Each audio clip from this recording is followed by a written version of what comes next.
Yo, yo, what's going on, guys? Happy Wednesday, December 27th, 2023, and welcome to a brand new edition of what we call the Clash of the Champions. I am your host, the vegan you believe in, Conscious Kurt, aka Kurt Cadet, in the flesh as always, and my co host needs no introduction, but he's going to give y'all one anyway. That's right, ladies and gentlemen. This is his tag team partner, Jonathan Randall, at your guys' service.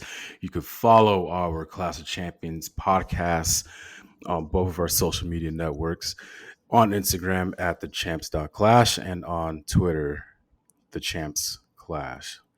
I hope everybody enjoyed their Christmas, enjoyed their holidays with their friends and their families. I know I did. Kurt, I know you did. And man, I'm surprised how fast this year has went by, because it is a special episode, ladies and gentlemen, because it is our best of 2023 for wrestling. Oh, yes, and what a fucking year it was. From January all the way up until now, so much shit has been going down, which we are going to break down for you guys in this next episode. But before we get into all of that, we did have a house show at Madison Square Garden last night, which featured the very first match in WWE since 2014 of CM Punk. And boy, it was great to see. No other place to have your very first match in almost 10 years in the Garden, the Mecca, as a lot of people, wrestling fans say. But yeah, perfect place, sold out, a huge draw, and man, it was just great to see CM Punk wrestle and against Dominic Mysterio. I only see clips and pieces of it, but it looked very entertaining, and it looked very well. And again, man, I know it was just a house show, but still, just to see him, in a WWE ring, Madison Square Garden of all places, to see him perform, it was great to see. Yes, and to no surprise, CM Punk picked up the win against Dominic Mysterio. And then after the match was over, he did cut a promo and said that at WrestleMania 40, my story isn't being finished. My story will only be beginning. Interesting words. Interesting take. Yeah, I agree. A very interesting take. And like I said, man, like we still have so much writing, that needs to be written as we, as we lead up to Royal Rumble and going into the new year. But again, man, like I said, I'm excited, and like we don't know what's gonna happen. We don't know what's gonna happen. Whose story is gonna finish. Hey, both stories could, be finished at WrestleMania. Both Cody and CM Punk could, start off, finishing their story. You know what I mean? Oh, yeah, it could definitely happen. I know Cody, it's happening for him for sure. It fucking better happen. But as far as Punk goes, as long as he gets the shot at WrestleMania being in the main event, I'm sure he'll be happy whether he wins or loses. Mm-hmm. But only time will tell. But yes, CM Punk did pick up the win in his very first WWE match in almost 10 years. And also on that show, we had the return of Sami Zayn, who actually teamed up with Jey Uso against the Judgment Day for the tag titles in a losing effort. I saw that. Yeah, but looks like Sami Zayn's back a lot sooner than I thought he would be. Yeah, I was surprised too. I thought maybe he'll be back maybe like around next month though, but surprisingly he did. He had a match, and I was actually surprised to see that though, but good for him though. Yes, and also Cody Rhodes defeated Nakamura in a Texas bull rope match. Oh, wow. I have a feeling we're going to be seeing this match on TV very soon. Maybe on Raw in the next few weeks, but not at the Royal Rumble event. Yeah, because you gotta, with that card, you gotta make that card slim. You have both your Royal Rumble matches. You have to have, your title match in there as well. So you gotta, keep it slim in there. So yeah, definitely. But yeah, Cody beat Nakamura in a bull rope match, and also in the main event, Rollins retained the title against Drew McIntyre in an ODQ match, and they will be facing each other this coming Monday on Raw for the title once again. And I definitely think there's going to be some shenanigans playing in this match, which will lead to them facing each other at the Royal Rumble in a blow-off. Yeah, I believe that will be the final blow off for the Rumble match. So we'll see what's going to happen this following Monday. I think that whatever's going to happen on Monday, I feel like it's going to be like a somewhat of a special stipulation for that match. Definitely, but it did come out that the event last night at Madison Square Garden was their highest grossing non televised WWE show in history. Not surprised. This is not a surprise to hear that. I'm actually, this is good news, but I am not surprised to hear this because you got to remember what was the huge draw for that CM night. Punk. CM Punk, first match, first match in almost 10 years in the Garden of all places. That is not a surprise. Especially, same thing. Last week as we talked about, the six figures that the company has earned off of CM Punk's merchandise. That was not a surprise. Yeah, so far it's only been about a month, but CM Punk's return to the company has been a success and it's only beginning. Absolutely. Only beginning, man. You just imagine what the number's going to be for Royal Rumble next month. Oh my goodness. Yeah, Royal Rumble's gonna be wild, bro, but that is still over a month away. But we did talk about it in our last episode how Charlotte Flair suffered an injury several weeks ago on SmackDown, which is going to keep her out for 9 months. But despite that injury, she's actually re signed with WWE for a multi year contract, which is reported to be one of the highest contracts for any female in the history of the company. Hmm. How many years you said again? Multi year contract. Multi-year. Okay, so we're talking about like 4 or more years, correct? Possibly, yeah. So if there That's was good. any chance of her going to AEW to join up with Andrade and her father, Ric Flair, yeah, that's not happening anytime soon. No, no, of course not. But that's good for her though. Yeah, definitely. Especially from what I said last week about AEW's winning division. Yeah, Charlotte needs to not go anywhere. I've been reading. I didn't. Well, I mean, I didn't. I did not want to look into it, but I've heard like some. There was a rumor out there going on today and yesterday that someone apparently leaked the match card for the Royal Rumble. I did not hear about that, but I don't think I need to hear about that. I probably already know what I half of the don't want matches. to look into it. I probably know what half of the matches are going to be anyway, but yeah, I don't need to see that. Yeah, I don't want to see that either. That pretty much upsets me when I hear stuff like that. I don't like to have stuff ruined like that, especially when it comes to Royal Rumble. Outside of WrestleMania, Royal Rumble is my favorite event. It's a new year. So much possibilities that could happen. I don't want to hear what's going to happen or any event for that matter. And also, you're disrespecting, the writers and who are putting their work into their effort to tell a story. So yeah, I heard about it. I didn't want to read any about it at all. I just don't. I hear you. I probably know what half of it is going to be, but yeah, I get it. Yeah, so Charlotte did resign, but we won't be seeing her for a long time. And also Bayley resigned for multi years too. Oh, that's good, man. Oh my god, good. And she's one of the favorites, I think, to win the Royal Rumble this year too. Bayley. Hmm.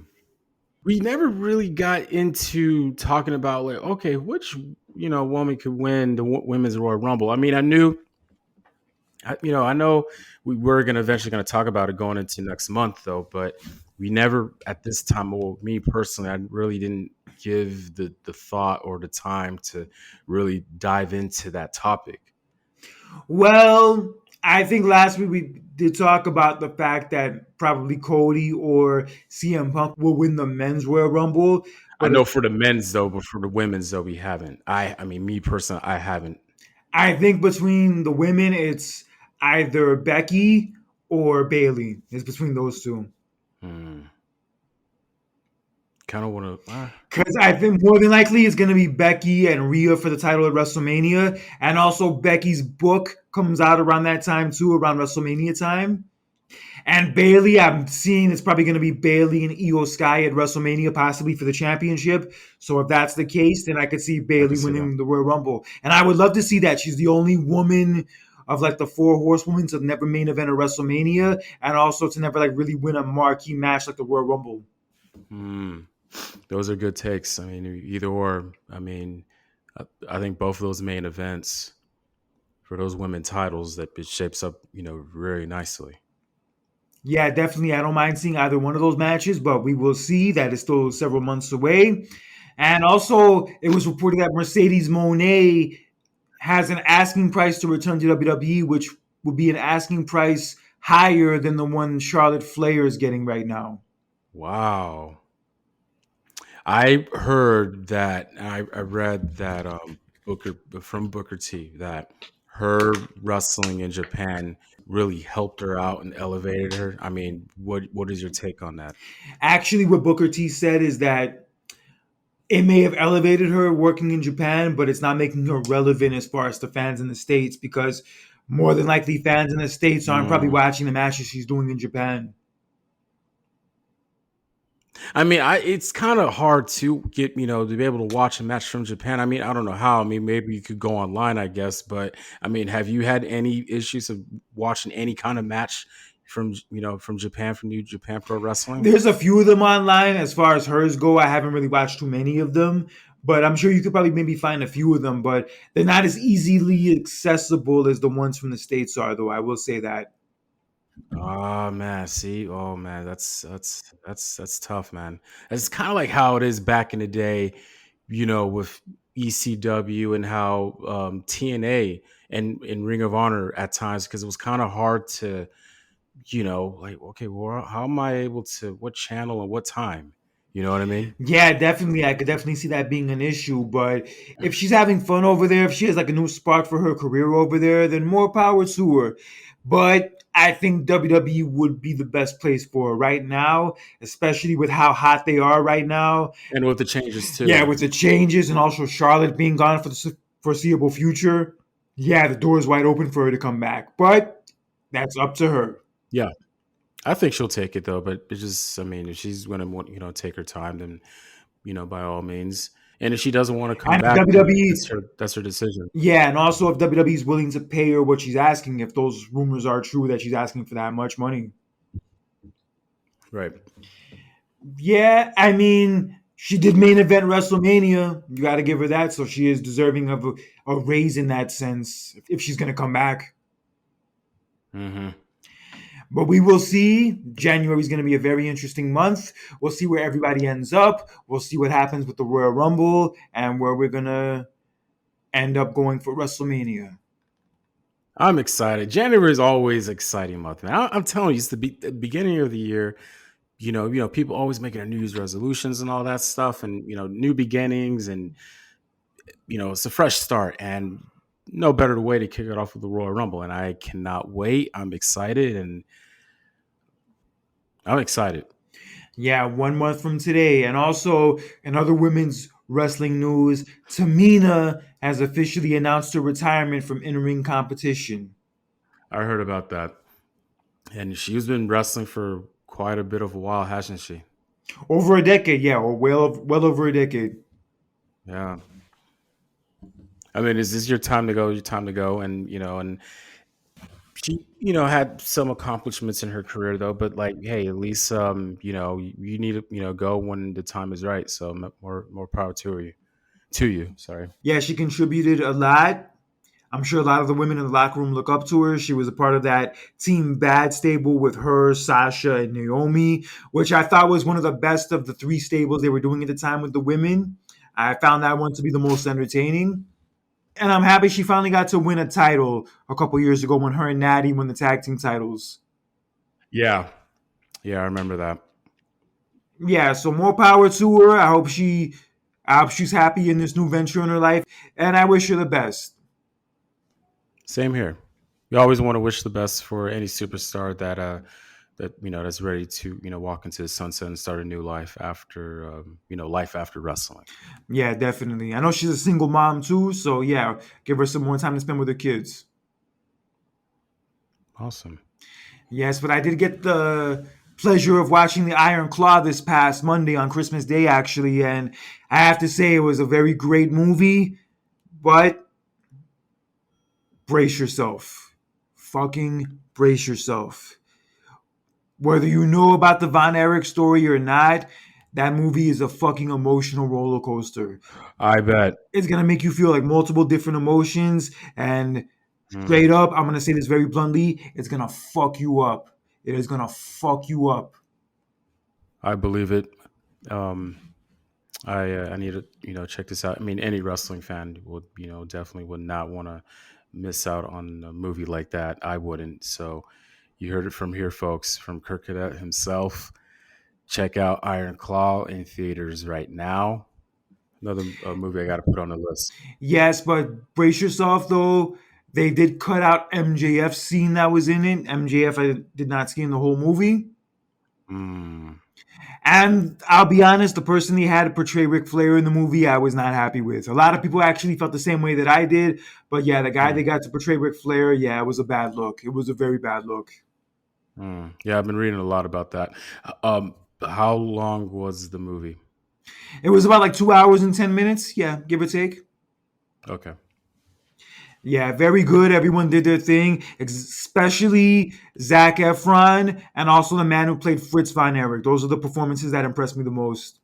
Mm, let's see what you mean. Yeah, Zac Efron better get an Oscar nod for this. Fucking I A. was about to ask you. I was about to ask you. Do you see this movie potentially, as a potential Oscar, nominee in any category? Yeah, definitely. Absolutely. Okay. I think in some ways it was better than the wrestler was. Okay. Hmm. Do you think that after this movie that they should go more in the route of making more wrestling biography movies, like maybe like potentially making like a an Eddie Guerrero film? I would love it. Yeah, it'd be great. Eddie Guerrero film, a Bret Hart film, or Hogan film, which has actually got shelved, but maybe they'll revise it. Ric Flair, Mm, you name it. Yeah, I would love it. okay. Shed like a different light on wrestling because you got to remember, outside of the wrestling audience, there's probably someone who is interested, in those type of films, and they could really learn about, okay, this is what's going on in the world of wrestling. You know what I mean? Yeah, even Kerry Von Erich's part, they definitely skipped a lot from his story. I definitely tell that. And there was also like one of the brothers that they didn't cover at all. Like they act like as if he'd never existed for whatever reason. Okay, I'll pay attention to that once I see it. Yeah, but solid movie. Even if you're not a wrestling fan, you'll definitely like it a lot. And yeah, there's not Mm. enough good things I could say about it. Go see that shit ASAP. Don't go see Color Purple. Go see the Iron Claw. I heard. Okay, so I heard someone on social media was pretty much, it was kind of negative, but it was that one person. But they're saying how they should have just kept that movie a musical because they pretty much did it like they made this version of Color Purple a musical compared to the original one, the 1985 version. But yeah, someone said that they should have kept that film a musical on Broadway. My thing is, I just don't like remakes. I feel you. Oh yeah. And the fact that they remade this movie and it's PG-13 as opposed to the original one that was rated R, I'm not going to see it. I am not paying money to go see that movie. I am sorry. I'm all for Black Power. I'm all for like, black cinema and all that jazz, but I'm not going to see that shit. Dang. Even Taraji P. Henson was like opening up recently about how like she hasn't been getting paid enough and now she's about to quit acting because of like the lack of money she's Wow. getting for the work she's putting in. Hmm. Fucking A, What son. do you thought about? I mean, real quick. I mean, what do you thought about that Jonathan Majors situation with Marvel? How the um the allegations that he was involved with that woman, right? And pretty much, he had a deal with Marvel Studios, right? Yeah. And they pretty much, because of that, they cut ties with him now. So it's like, I mean, what do you like feel about that? How do you feel about that? If he really did do those things and he really is legit guilty of those things, then I get it. I mean, they had video evidence. Oh fuck, video evidence, Yeah, son. Fuck, that's yeah. not good. That's not good. And I feel bad for him. I liked him. I really liked him as an actor, man. He did very well in Creed 3. Yeah, he was a great bad guy. Yeah, he was a great bad guy in Creed 3. Yeah. But even if you are a fan of his art, If he's doing some foul shit, if he's doing some like evil shit like Can't that, condone it. No, yeah, can't you can't condone give it. him a pass for it, regardless of No, how much you're a fan of his work. no, I can't condone it. Oh man. Yeah, it sucks. I get it. You're a fan of his work. You're a fan of his art and all that. I get it, but you can't give that shit a pass. No, of anybody. Yeah, no, whether it's a wrestler, whether it's an actor, whether it's an athlete, regardless. Yeah, if they're doing that kind of shit, that kind of evil shit, yeah, you can't just like sweep it under the rug and just say, "Oh, it's okay. Oh, I still like his music, so it's okay. I'll give him a pass for this." Nah, bro, nah. Even Chris Brown, if Chris Brown legit is like still beating up women to this day, then yo, that's fucked up. Mm-hmm. Keyword if he's still doing it. If, I would hope that he's not, considering that he's a dad and he has girls. I would sincerely hope that he's not doing that shit considering all that. no, I mean, I hope not. I don't think he would. Um, so I want to, turn the page back on the wrestling. What are certain things, or do you have any? I don't know any. I mean, do you have any? Is there anything that you want to see going into 2024? What I would like to see going into 2024, Yeah. I would like to see AEW get their shit together. I would like to see AEW like rebound from like the rough patch they've been going through the last like year and a half. And maybe Tony Khan to be more of like a boss, like that they can respect more, and more of a boss like takes things into control. Because I can tell like from all these stories that have been coming out the last year and a half, and all these like different fights and different issues that have been happening behind the scenes, that he's definitely probably not in control the way that he should be. Mm. And like I said before, even if you don't like AEW, even if AEW is not your favorite, to wish that they would go away, to wish that they would go out of business, that's mad whack. That is mad whack. Like, you don't have to like them, you don't have to be a fan of it, but having them around is good for the wrestling business. It is good for the wrestling business, and that's why I hope they don't ever go away. I hope they get their shit together, and I hope they can still be a good product and a good alternative to WWE. I really hope they can still maintain that. Okay. How about you? Oh, there's a couple, by the way. Especially after what has been happening over the past couple of months. So I want to have for starters, I want to have a good WrestleMania ending, which Okay. means that Cody Rhodes needs to win. Roman Reigns really needs to drop the belt. It's been reported, Kurt, that Roman Reigns only competed in 11 matches this year alone compared to 52 matches he was in 2022. That's sad. And also, as of last night, Seth Rollins surpassed the amount of title defenses Roman has had in 3.5 years in only a 7-month title reign. Jesus, dude. Fucking A. And I'll be honest, I've said it before and I'll say it again. His title reign jumped the shark when he retained at WrestleMania. It really did. And I don't want to hear people, oh, what are they trying to, he wants to surpass Hogan. No, dude, you can't go from defending your title so many times the year before, and then this year you kind of like 52 to 11 is a big gap, a big one. And yes, he should have dropped the belt this year. I'm just hoping and praying that it happens this year, because you cannot. Kurt, when was the last time that we had a good ending at a WrestleMania? I guess 35 when Becky won. And that was 5 years ago, Yeah, it was. almost 5 years ago. But yeah, that's a long time, Kurt. You know what I mean?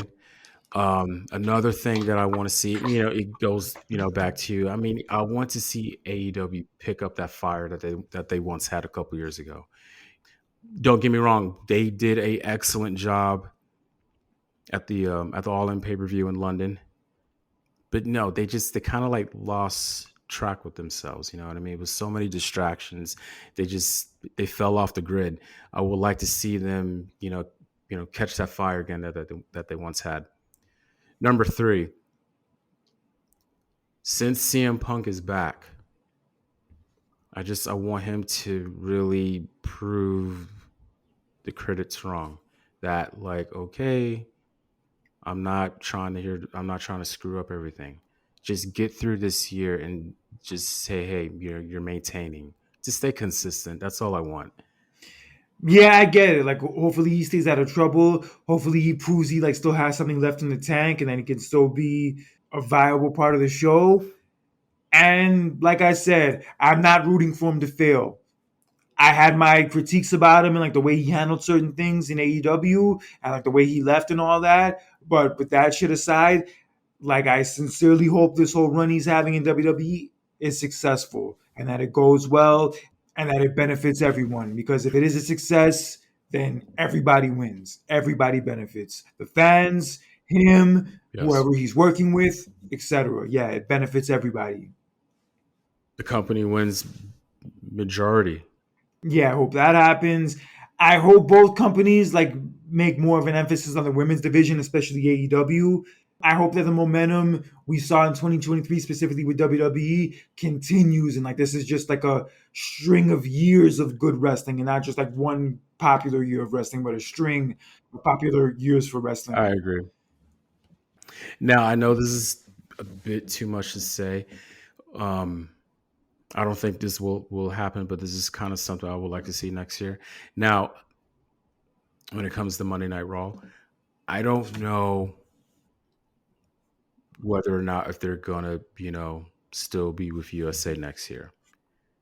If they do move away from USA, they seriously got to go back to a 2 hour format. It could happen. I mean, I'm sorry. Look, I'm happy that Punk is back and everything, but you got to remember, there really is no full guarantee that Punk is going to be there every Monday night. You know what I mean? Well, I think going into WrestleMania, yeah, he'll be there, but we'll see what's going to happen with that. But dude, you cannot do the 3 hour thing. I know USA Network was throwing a lot of money at them. It was a money grab thing.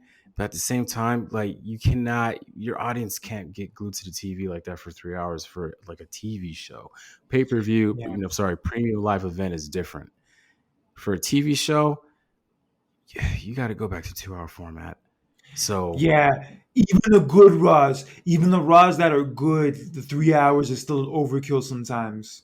it is like I can't sit there for 3 hours. Like I'm sorry, any TV show that I watch, you know, Yeah, it's a um, lot. It's a lot. yeah, it's different. It's different from how it was like back in the day. Like that once every full moon, they'll have like a special 3 hour thing. That was different. But every week, no, no, no, no, no, no, no, no. Yeah, but we'll cross that bridge when we get to it. We'll see what Yeah, happens. if it happens, so But let's get into some of our favorite moments from the past 12 months from 2023. And first and yeah. foremost, I have to ask you, what was your favorite premium live event of the year? Oh boy. Oh man. Um.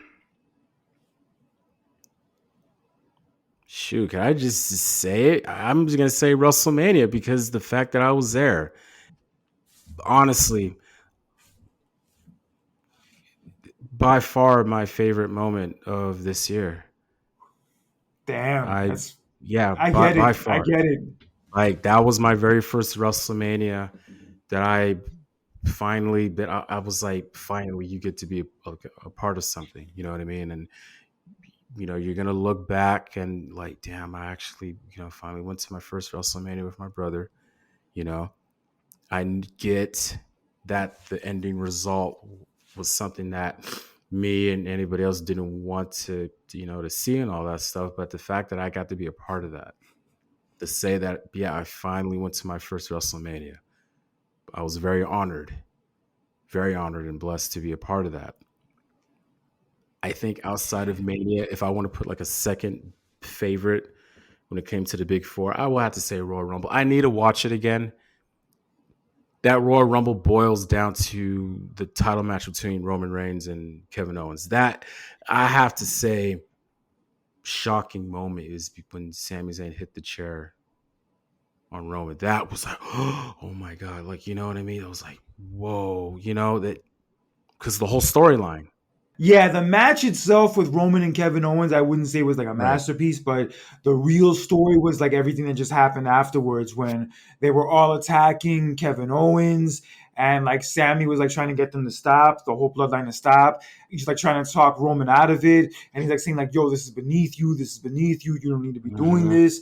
And then Roman gives Sammy the chair to like beat up Kevin Owens with, and then Sami Zayn like kind of hesitating with it, and then all of a sudden he hits Roman with the Yeah. chair, and the fucking crowd loses their mind, Hmm. son, loses their mind. It was just like just a just drama, just like a big, like your edge of your seat, kind of like, oh my god, like you know what's gonna happen? Just perfect storytelling. Yeah, and it's so crazy how hot Sami Zayn was at the beginning of the year. He's still popular now, but compared to like January, February, and like March, like WrestleMania season, yo, he Hot. was fucking hot, white hot, That white hot. hot. And you know what? And speaking of that, I want to ask you. I mean, I could go ahead and say for myself though, like me personally, I think Elimination Chamber had to be my favorite non Big Four pay per view from this year. Fair enough. Yeah, it was a fun show. Yeah, the Sami Zayn and Roman That stuff. that and Backlash. I'll put Backlash as a second. Yeah, but Elimination Chamber real fast. Yeah, like the Roman and Sami match was good. Also, the Men's Chamber match was a lot of fun. Montez Ford, I remember having a Hmm. great performance in that match. Yeah, it was for the U.S. title too. Yeah. Also, that mixed tag match with Edge and Beth Phoenix against Finn Balor and Rhea Ripley. That match was fun. That's actually my favorite Edge match from this whole year. Yeah. And the fact that it was in Montreal, that crowd was just that crowd was just white hot Yeah, they were the whole night. electric. Fucking electric, son. Very. And again, you know, the last match, you know, Sami Zayn versus Roman, like you kind of knew, you know, Roman was going to win anyway. We're just watching that match, just watching energy from that crowd, and just the match itself was just, it was pure joy, and it was very great. There was an argument you could have even made at the time that Sami Zayn could have been the dude to take the belts off of Roman. There was a legit argument for that. There was, but yeah, but I couldn't see it. I mean, it's great to debate about and to talk about, but it's just something like, you know, WrestleMania was literally on the horizon. I don't think it was like the right time to do that. But again, that whole build up the storyline and, you know, the fact that it was in his hometown. Let's not forget about that. It was in Montreal. It was in Sami Zayn's hometown. That was just something special to look at and to witness, you know? Yeah, it was incredible. Like it would have been nice if he won, but yeah, it was too close to WrestleMania, Hmm. and you were thinking Cody was the guy to dethrone Roman, and you wanted Cody to be the one to do it. And then once we get to WrestleMania, it turned out the way that it did. Easily, easily, Cody Rhodes losing to Roman Reigns, easily biggest disappointment of this year. Yeah, we'll get into that a little later, but yeah, I agree. But yeah, Backlash was also a fun show in Puerto Rico. Yeah, It was. that crowd was white hot. That's one of the best crowds I've seen in years. Yeah. And a lot of people could say, you know, a lot of people are saying that Bad Bunny's entrance was one of the best entrances of this year because, you know, the crowd was singing along. And, you know, of course, you're a Bad Bunny fan, you're going to sing to it. But that is just so crazy how, like, everybody was just singing along to Bad Bunny's song. His match with Damian Priest was absolutely it was amazing. Yeah, it was a fun match. And Also, Zelina Vega yeah, having like her moment in her home country. She got to be in the women's title match with Rhea Ripley. She was like in the whole outfit with the Puerto Rican yeah. flag, and she got like a nice ovation. Yeah, it was a good moment. Yeah, I was happy for it. I'm glad that she got to have that. Another feel good moment from that night was seeing Carlito come back. That was like, oh my god, Yes, yes, yes, yes. yes, like shocking. Yeah, that whole match was fun. Yeah, with Carlito coming back and everything. Yeah, that whole match was a fucking Yeah, sports entertainment in a yeah, nutshell. yeah. And I know you were excited to see Salvio Vega too. I mean, anybody, especially in our Oh generation, yes, yeah, to see Salvio Vega come back, that was wow. I was just bummed he didn't come out to his original theme music. He came out to the Los Pericos theme. Oh, You know, he yeah, should have yeah. came out to some big pun. That's what he should have came out to, some big pun.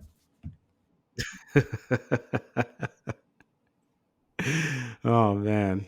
You're my darling, darling baby. You're my darling, darling. That's the original. I'm not a player, not the one with Joe. That's the original one. I see. Yo, such a good track, such a fucking good album too. And a year full of classic albums. We actually talked about one of my Shifting the Culture podcasts the other day, the Flesh of My Flesh album from DMX. But yeah, it was such a great year for hip hop albums. Mm. And also another great match, another great moment from Backlash, the Bianca Belair and Io Sky match. That match was fucking dope too. Oh yeah, that one too. That one too. Another good premium live event from this year, Money in the Bank in London. Yeah, Money in the Yes. Bank was also a fun show. Yeah, and again, the London crowd's always amazing. We want to talk about great entrance.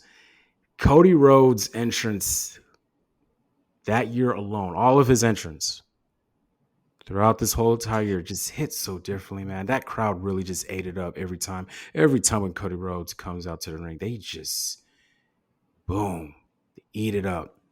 That crowd was electric in London. And like being a part of it at WrestleMania was electric too, though. You know what I mean? You have 80 plus thousand fans, sing along to his song. London just, oof. Yeah, we got to see Io Sky win the Money in the Bank for the women. We got to see Damian Priest win it for the men.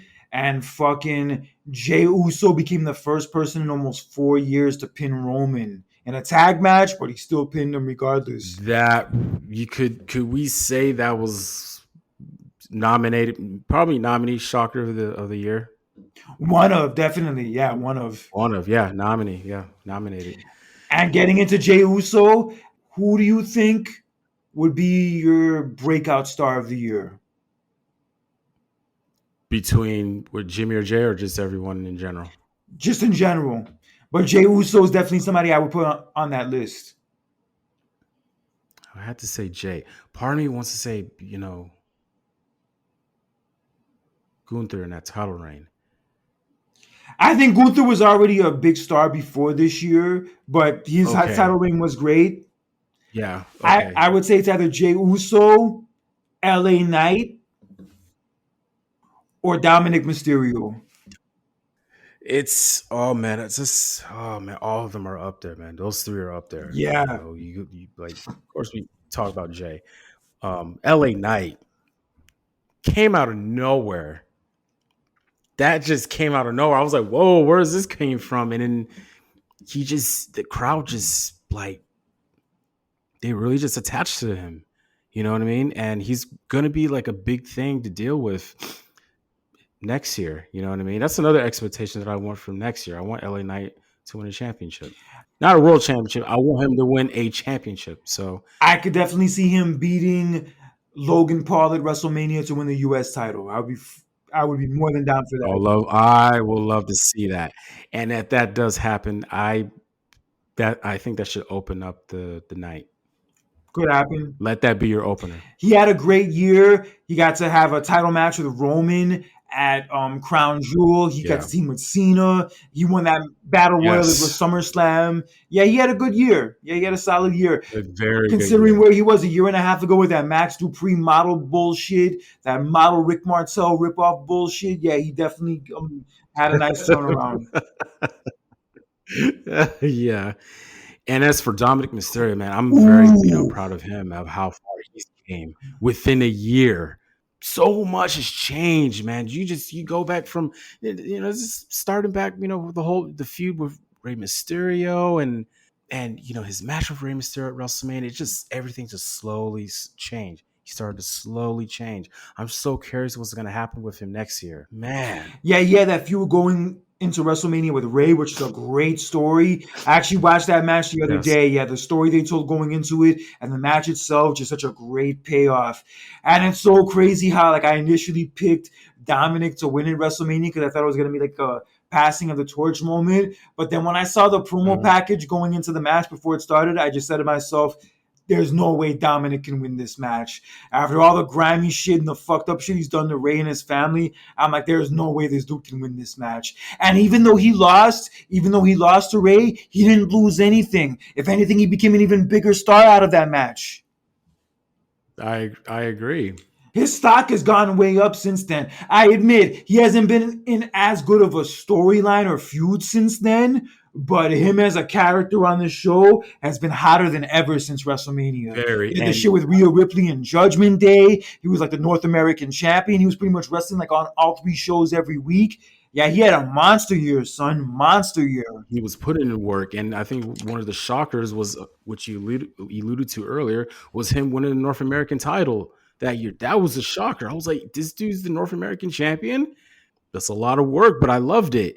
I can easily say that Dominic Mysterio is heel of the year. Heel of the year, and he definitely broke out of the shadow of his father. Like Absolutely. people think of Rey Mysterio a certain way and like love him and like respect him so much, but with just Dominic, he's the complete opposite. Like as a character, they fucking despise him. They hate his guts. Yeah, just such a far contrast from his dad. Very, very, very, very. They need to do a rematch at some point. I know they did that rematch at that house show on Father's Day, but they got to do another one. I mean, I don't know, man, because I think Mysterio's hands is hands full. When he comes back from injury, they're probably gonna put him with Santos Escobar. So we'll see what happens. Yeah, going into WrestleMania. I also heard that Ray and Dominic also re-signed too. Oh, really? Yeah, they also re-signed. Mm. Doesn't surprise me. Yeah, but Dominic also Jey Uso. Jey Uso had a remarkable year Yeah. from being the longest reigning tag champs with Jimmy Uso in the start of the year to headlining the first night of WrestleMania against Kevin Owens and Sami Zayn for the tag titles. Mm-hmm. The segment on SmackDown when he had finally turned on Roman and finally left the bloodline for good. Yeah. And then pinning Roman at Money in the Bank. Shocking. That was He pinned Roman at Money in the Bank. Shit, bro. Yep. And then he main evented SummerSlam against Roman too. I mean, we didn't like the match so much, but the fact that he main evented SummerSlam in the title match against Roman, that's a huge accomplishment. And his singles run is to the point where this guy has potential. Yeah. He has that it factor with the crowd. That's another big thing. You got to remember, here's the thing though, like everybody knows how good you are as a tag team, right? But eventually the business always wants to experiment with tag teams. They want to split them up and see, okay, let's see what we could do. Let's see what you can do as a singles competitor. It may work or it may not work. We've seen it all the time. We've seen it with the Rockers, at Elevated Shawn Michaels singles. The Hardy Boys. Who was the best singles competitor? Jeff. No offense to Matt, though, but Jeff was the better singles competitor. Yeah, ever since Jay went solo, he's been doing very well. He's getting great reactions. He's in main event spots. Him and Cody briefly won the tag titles together from Judgment Day at Fastlane. That was dope. He was also in the War Games match at Survivor Series. Bro, he main evented WrestleMania, SummerSlam, and Survivor Series this year. Yeah. You know who I could see Jey Uso having a career like who his runs reminding me of right now? When it comes to tag team, like after going from tag team to singles. Yeah, you know who he's reminding me of? Is it Shawn Michaels? Close. Shawn Michaels is superior. Jeff Hardy? I said superior. I said Shawn Michaels is superior. Oh. Bret Hart? Damn right. Yeah, Jey Uso is having a Bret Hart 91, 92 type run right now. That's an interesting take. Yeah, bro, he's done well for himself this year, and I'm looking forward to seeing what happens going into 2022. I know a showdown with his brother Jimmy at WrestleMania is inevitable. Yeah. But yeah, he's definitely shined a lot more going solo than his brother has so far. No offense to his brother, but he's definitely shined a lot more in that role so far. Oh, absolutely. I absolutely agree. Best champion. I already know what you're gonna say. I just want hear your opinion on it.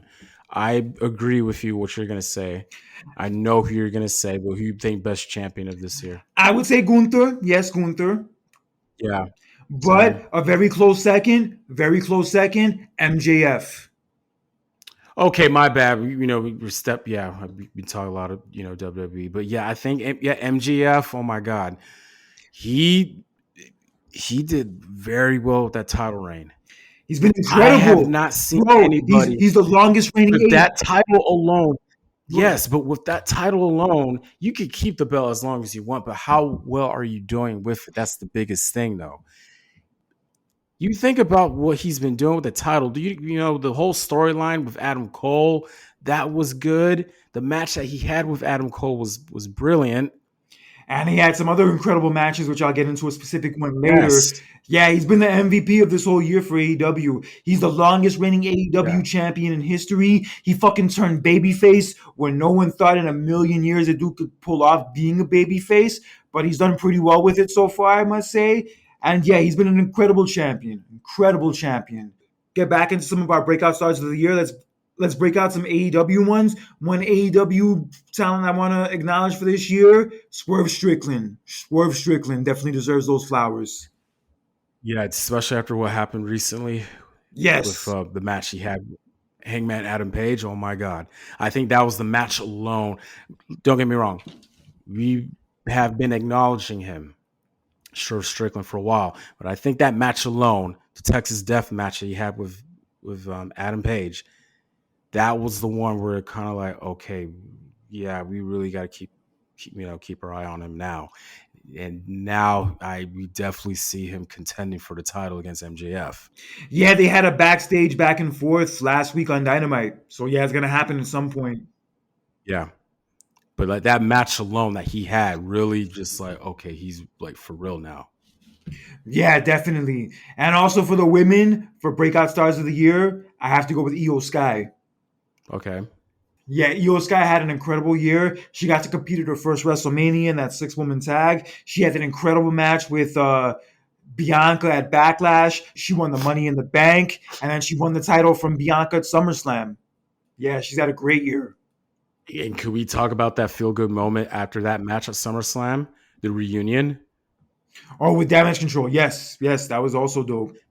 Uh, I had to say that's one of my favorite feel good moments. That had to be my favorite feel good moment of this year. Cool. That's what's up. Yeah, Gunther was a great champion this year. Also, yeah, MJF. Roman held it for the whole year. That's great. But, bro, like I said, after WrestleMania, I was like, yo, I'm sick of this title reign. Enough of this shit already. It's not the fact that he held the title reign for that long. It's the fact that he didn't do much with the title. That throws me off the most. If you're gonna have the title for that long, you gotta really show that you're putting in the work for it. Like you gotta defend it. Like I said, as I alluded to earlier, 11 times compared to the 52 times from last year.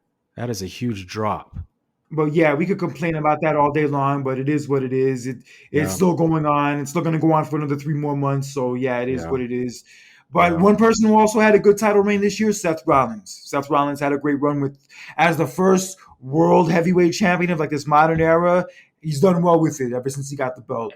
And you know what? I want to, a big round of applause. I think I want to give WWE a gold star for this year for actually finally doing actual pretty good job on the new championship they brought in. Because let's be real, they don't do a good job on their title designs. So when they Not brought these back, days, no, not these no, not days. these days, no. But when they brought back the World Heavyweight Championship belt, and we saw the design of it, I was very impressed with the designs of the belt. It's a combination between the old school and the modern look. I loved it to the point where, like, damn, if I had the money, I would actually will buy a replica belt. Buy that replica belt. So seeing Seth Rollins, get that mantle as world heavyweight champion, that was good for him because he was he's been white hot prior to all of that. You know what I mean? And so for him to get that moment, that was good for him. And yes, he did. He's been doing well. He did well with the title reign this year. Yeah, he did well, and it's not over yet. It's still going to go into No, WrestleMania next year, and he's finally it's going not. to get his first WrestleMania main event as the first official one. Yes, that Good is for written in him. stone. Nothing's going to change. But let's give Gunther his flowers real fast because we did mention Yes, him as our best champion of the year. yes, Bro, what a run this dude had! The fucking matches he put on, the fact that he broke the Honky Tonk Man's record. yeah, First time in 35 years, bro. and Longest reigning Intercontinental Champion of all time. And the yes, fucking quality of matches he's put on, like this whole year, this whole fucking year, this dude's been fucking putting out banger after banger, including a match he had with The Miz last week on Raw, which was actually better than the match at Survivor Series was, if you watched it. I don't know if you did, but it was an incredible match. I loved it. I He made that title Did you watch that match with Miz, though? Did you watch that match with Miz? on Raw. Yeah, last week. No, I wasn't able to. I missed it. Yo, watch that shit. It was a great match. It was even better than the match at Survivor Series was. He even went on to say that working with Miz was a great experience. It was one of his best experiences of his career. Mm, awesome. Speaking of this, real quick, congratulations to Gunther and his wife. Gunther's wife just gave birth to a child now. Ooh, oh shit. The Yes, Ring General Jr. Good, yes. congratulations to them. But Yeah, but Gunther had a great run. He had one of the best matches of the year at WrestleMania, the three-way with Sheamus and Drew McIntyre, mhm. which crazy enough, I was watching this list ranking the 10 best triple threat matches of all time, and they ranked that match as number one, that triple threat. For this year, Just in general, for triple threat matches of all time, over the Triple H, Shawn, and Benoit one, the Undertaker, Angle, and Rock one, all of those matches, yeah, ranked that one as number one.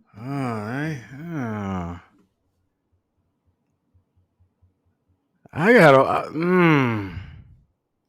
It's a fucking crazy match. I actually just watched it the other day. It's a crazy ass match. I'll watch it again, but That match was so good, the announcer stood up and gave it a standing ovation afterwards. How often do you yeah, I ever see know. that? When do you ever see that? Hardly. Never, Never ever. ever. Yeah, so yeah, that match was incredible. Yeah, he had a match with Kevin Owens, I remember being great. Yeah, that match with Chad Gable on Raw the night he broke the record, that was also a great match. He had a great match with Bronson Reed. He had the great match with The Miz last week. Yeah, that dude's been on a tear this whole year, bro. Whole year. And let's not forget, because of who he is and in the matches that he's competed in, he made the title relevant. That's like the biggest thing out of all. Yes. You made the Intercontinental Championship relevant how it was back in the day. You made it as like, look, because the Intercontinental Championship belt, Kurt, has always been that is your stepping stone to get into the bigger picture, to a world championship, picture later on in the future. That was your stepping stone. He made that belt relevant again. Definitely relevant in a way it has not been in a very long time. Very To long the point where time. he should have another marquee match at WrestleMania this year. Hopefully, fingers crossed, against Chad Gable, Yes. where he will drop the title. You literally made it relevant again to the point where like you're the guy who broke Honky Tonk Man's record. You know what I mean? Yeah, and it's been a great run, but I just hope that when he passes it to the next person, hopefully Chad Gable, that prestige of the belt continues to go on. I hope so too. It will be a damn shame. I would just, if they lose relevancy because someone else has it, just because Gunther dropped, I'll be like, really?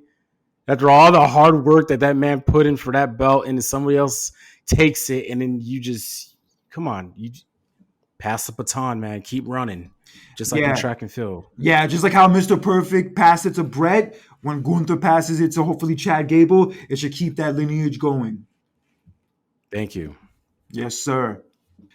What was your favorite feud of the year? Ooh, oh man. Hold on. There is one. I'm trying to think of another one that could, level up to that. But there's two that come to my mind. It's Cody Rhodes and Brock Lesnar, and That's then fine. Dominic and Rey Mysterio is like my top two that come to my mind.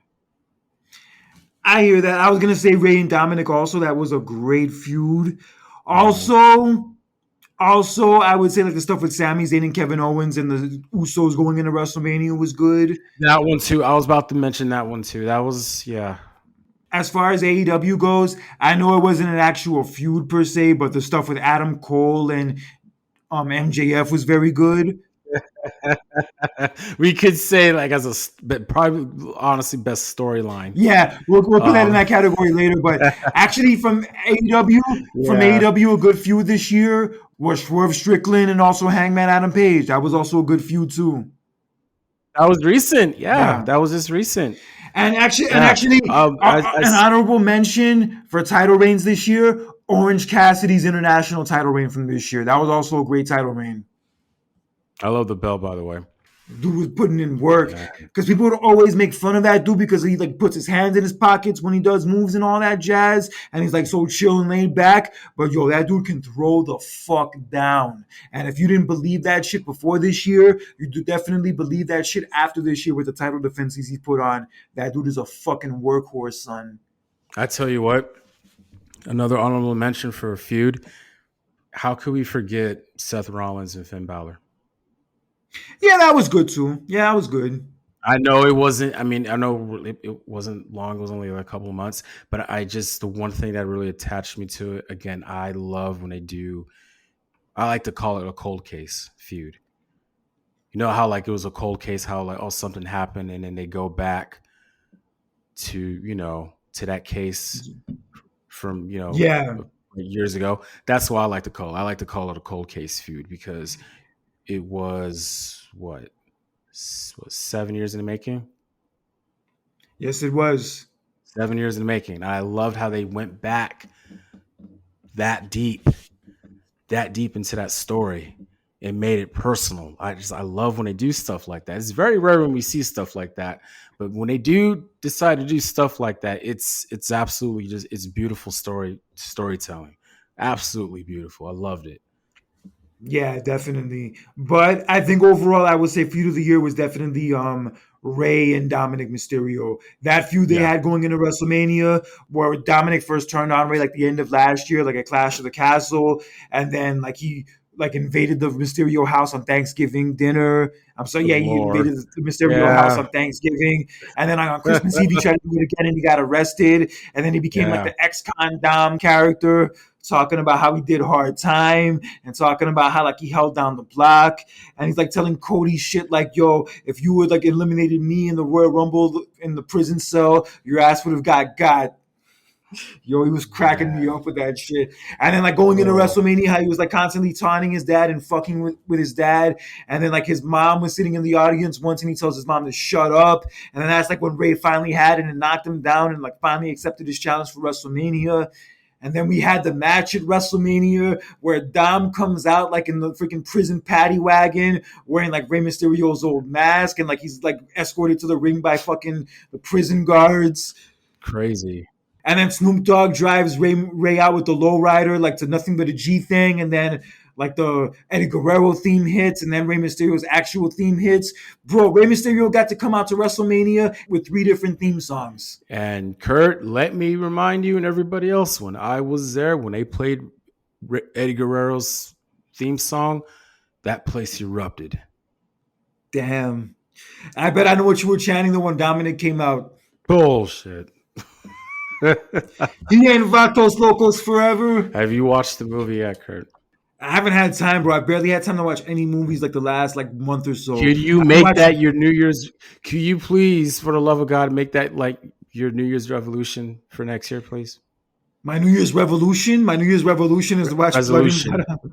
Yes, I Resolution, will. sorry. Yes, I will. Yes, I Yes. will. I'm going to New York, New Jersey on Friday. I'm going to get my best friend to finally watch for the first time ever Boys in the Hood. What?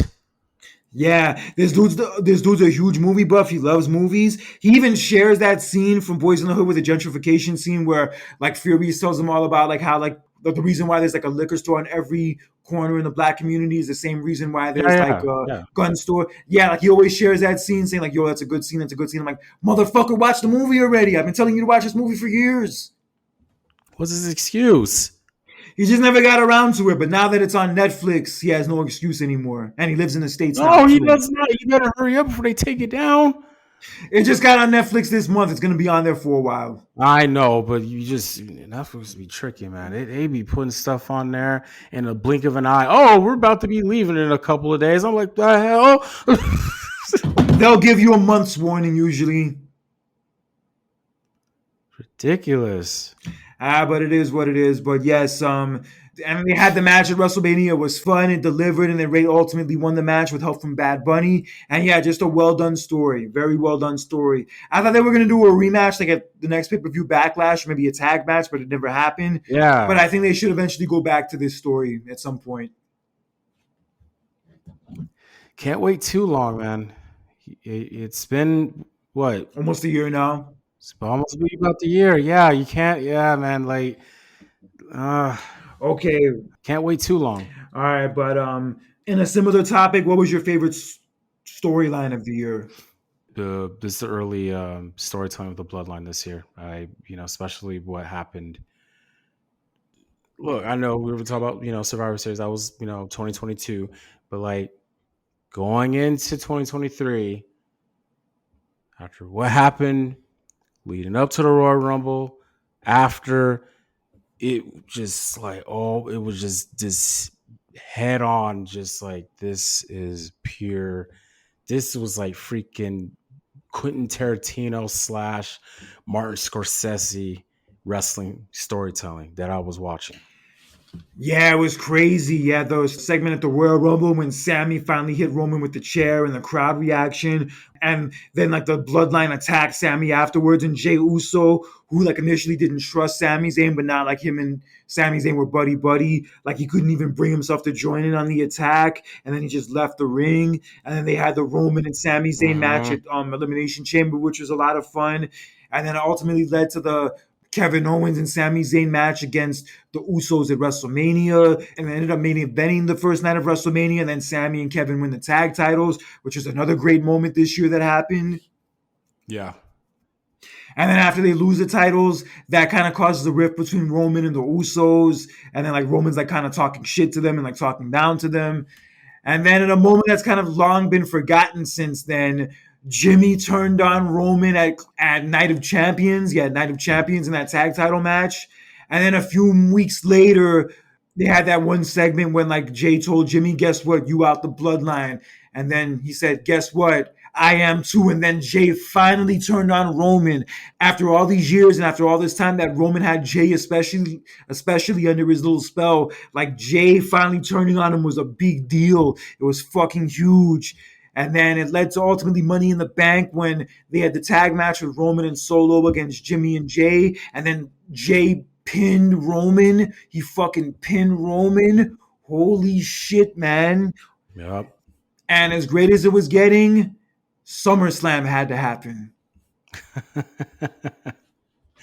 I know the match wasn't, the match wasn't, it was but as far as, the storyline, it did its job. Yeah, but it wasn't even just about the match not being the greatest. It was just the fact that like with like Jimmy coming in and turning on Jay, and for like all those months that like Jimmy was always talking Jay into like leaving Roman and turning Yeah. on Roman. Yeah. After all, and then Jay finally turns on Roman, finally breaks out on his own, and after all that, Jimmy's the one who turns on him and cost him the title. Yeah. I'm not going to lie. I mean, I think it was around that time it started to lose that whole bloodline storyline was starting to lose its luster around that time. Yeah, I said this. The Roman title reign jumped the shark at WrestleMania, but the Bloodline storyline jumped the shark at SummerSlam. I agree. Yeah, it hasn't been that interesting since. I'll be honest. It has not been that interesting since. Yeah. But we're going to get Jimmy and Jay at WrestleMania, no doubt about it. That's inevitable. Right. I mean, do you think could you safely say like after SummerSlam, that whole Bloodline storyline, the full saga was done, or do you think it will be over once Jimmy and Jay settle their feud? That's a good question, but I will say like it has not been as interesting since. But before that, it was the best storyline in the whole I company agree. and in all of wrestling, probably, and all of wrestling too. Yeah, Also, the Adam Cole and MJF storyline was fun too. That storyline was also a lot of fun from it's AEW. very funny. I'll never forget that one segment when they go to Outback Steakhouse and like they're all excited about the menu and shit, and they beat up the waitress. I'm sorry, they beat up the waiter. Just too funny, man. Yeah, it was good stuff. And then they had the match at Wembley Stadium that main evented the show. They actually had two great matches this year. They had the match on Dynamite that went to a draw, and then they had the match at All In London, which was also a great match. Mm, But yeah, that storyline was great and it was so entertaining up until Adam Cole got hurt. Yeah, it was a damn shame that yeah, had to happen. that was a damn shame. Um, Least favorite pay per view. All of them were for the most part good, but if I had to pick one that maybe wasn't the greatest, I would have to say maybe Fastlane. Yeah, Fastlane. Mm, I have to agree too. Fastlane. I mean, I'm not saying it was bad per se.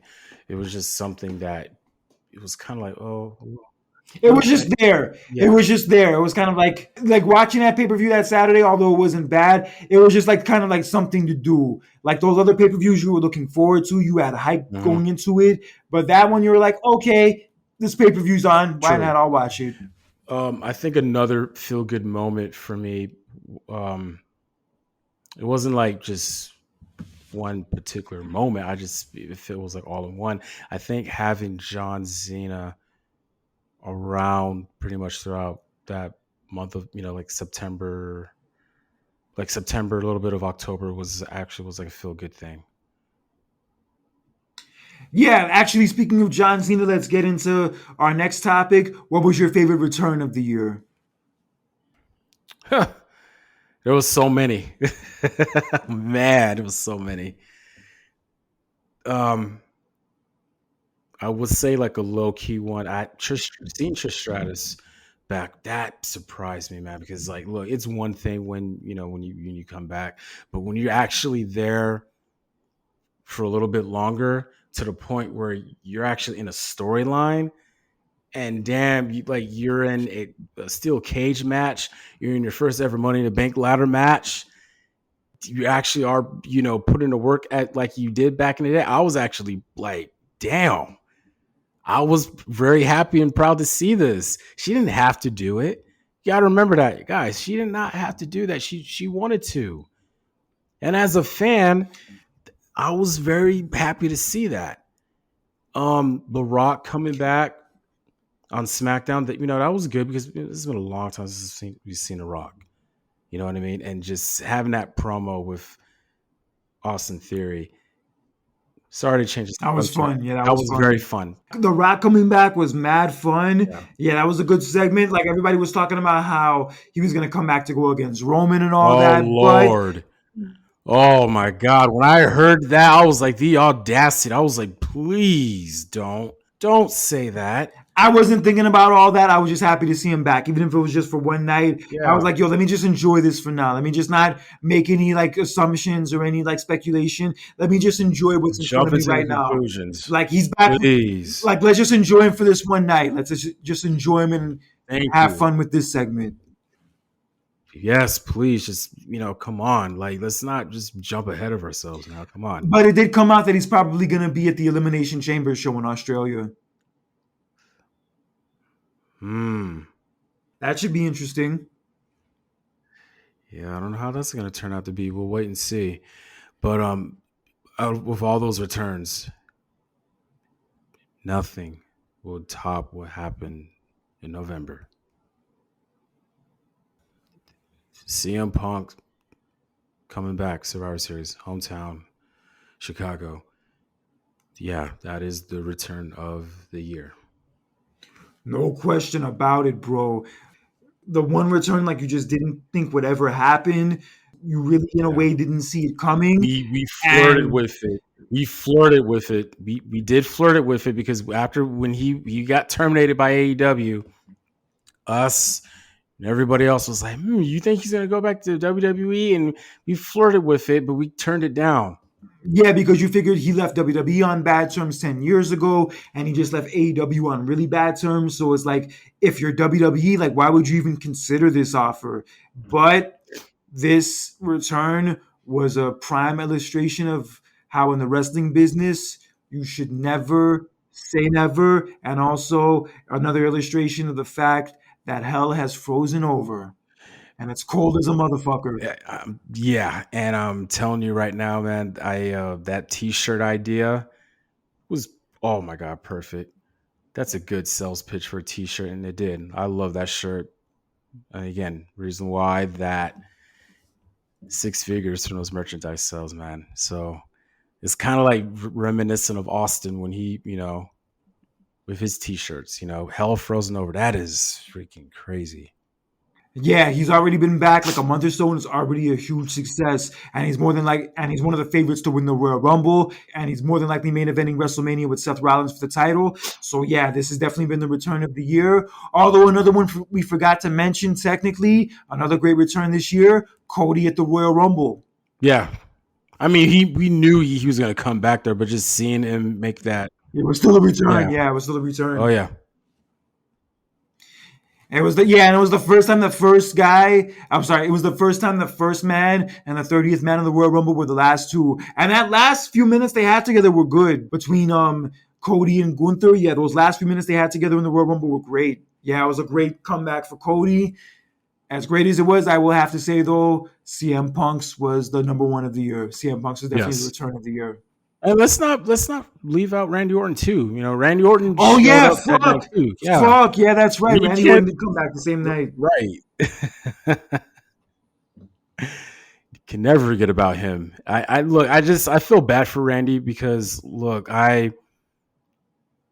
everybody knew he was going to come back, but man, like I feel bad because it got a little bit overshadowed by CM Punk, which I understand, but like you can't forget about Randy Orton, and that's another thing that I'm looking forward to going into next year. I mean, I'm how's it going to be for Randy Orton going into next year, storyline wise? What they got for him going on? Yeah, and also going back to Backlash, other good returns we had this year, Carlito and Savio Vega. Yeah, those were also great returns.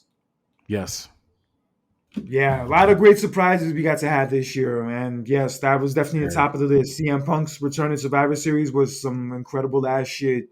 And yeah, a month later, we're still talking about it, and we're still going to be talking about it for a very long time.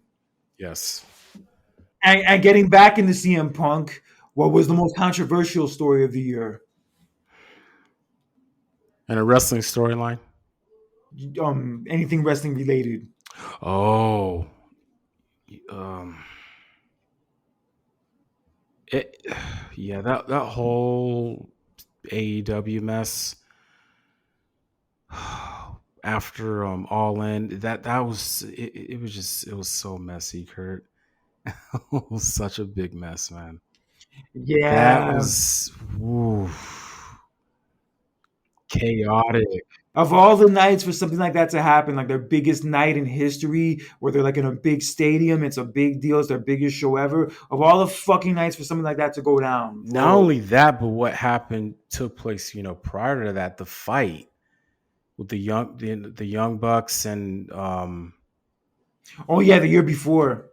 that was the year before. I don't know why was I thinking that was this year. No, that was the year before. And so funny, CM Punk had two comebacks this year. He technically came back in AEW in June with the Collision show, and he came back at Survivor Series. Those incidents both happened within 5 months of each other. Man, Yeah, that whole thing at All In with him and Jack Perry. I don't know exactly what happened, but I've heard conflicting stories. But yeah, just the fact that it happened like on that night of all nights, and then he ends up getting terminated afterwards. Yeah, that whole thing was crazy, son. That whole thing was just a mess, a fucking mess. a big toxic mess to the point where we all thought like, yeah, he's done. There's no way you could come back from that. Yeah, it was just a bad way for him to go out, especially after what happened the year before at the press conference and all, and the Yeah. fight afterwards. Yeah, it was just such a bad look. Yeah, like two of those incidents happening back to back like that. Yeah, it was just ugly, just fucking ugly. And hey, it's not just his fault. It's not just his fault. There's definitely blame to go around for everybody, not just him. You know, another expectation that I have for next year, I'm hoping, fingers crossed, that Raw will come to Las Vegas next year. You're gonna get a house show this Friday. Well, I mean, I won't be able to go. Why not? What I got going on this Friday? Yeah, what do you have going on this Friday? See Christmas lights with my girlfriend.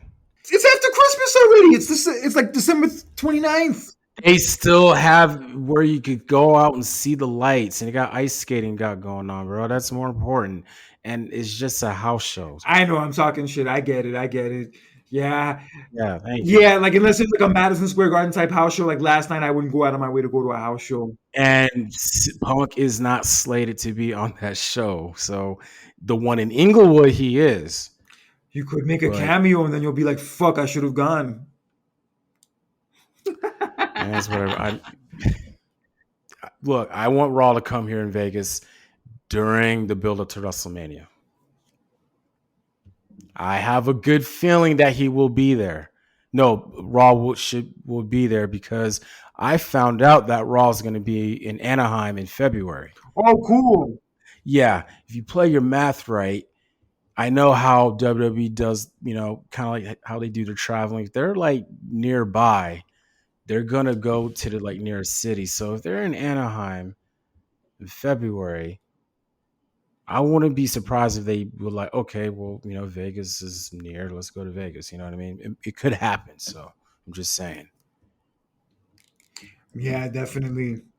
But yeah, that CM Punk shit, yeah, that shit was just ugly. Yeah, it's really unfortunate it had to come to that, but Very. fuck. Also, Matt Riddle's termination sucked too, and that really bummed me out to see that go down the way it That did. really bummed me out, man, because like I said, man, I wish Orton was around during this time because, like, dude, like Orton would have been like a good mentor to him. You know what I mean? And he was when he was there. Yo, did you see Randy Orton's like recent like family photo? Yeah, I did. Yo, he's got like 5 kids, son. Yeah, I didn't know. I didn't realize that. Didn't know he had 5. I feel like Randy Orton, from like the vibe I get from him, he seems like one of those people who's like grown up. Like for like hip hop, I talk about how like Styles P grew up and Ti and Jeezy grew up, and like Randy Orton's like a dude wrestling wise I could throw it to that category who's like really like a much different person than he was like 18 years ago, 20 years ago. Yeah, you could definitely see the Oh, of growth in the course, dude. course. Getting into our next category, who is your pick for male wrestler of the year? That's a tough one. It's between either LA Knight or Gunther, but it's Gunther. Okay, Gunther's a good pick. I would say Gunther, MJF also. MJF had a lot of bangers this year. He did. And also another person who should have won at WrestleMania, Cody Rhodes. Cody Rhodes. Yeah, dude. Like we haven't really been talking. We didn't really dive deep into Cody Rhodes this year, but yeah, I mean, I know he didn't, get the job done at WrestleMania, but he still did a lot this year. He won the Royal Rumble. He was in some good feuds this year. The feud with Brock Lesnar. A feud with Brock Lesnar that he won in the third match at SummerSlam and got endorsed To the point where Lesnar shook his hand, Kurt. Not even shook his hand, hugged him, raised his hand, and all that jazz. Brock never did that for anybody. Anybody. Not even Kurt Angle. Not Undertaker, none of those guys. Wait a minute. Now, he did hug Kurt Angle. What are you talking about? But I'm saying like after they beat him. Okay. My bad. Oh. And like, yeah, and not even that, like raise their hand and like raise their hand and all that jazz. Yeah, he never did that for anyone. True. Yeah, you're right. That's true. My bad. I was. Oh man.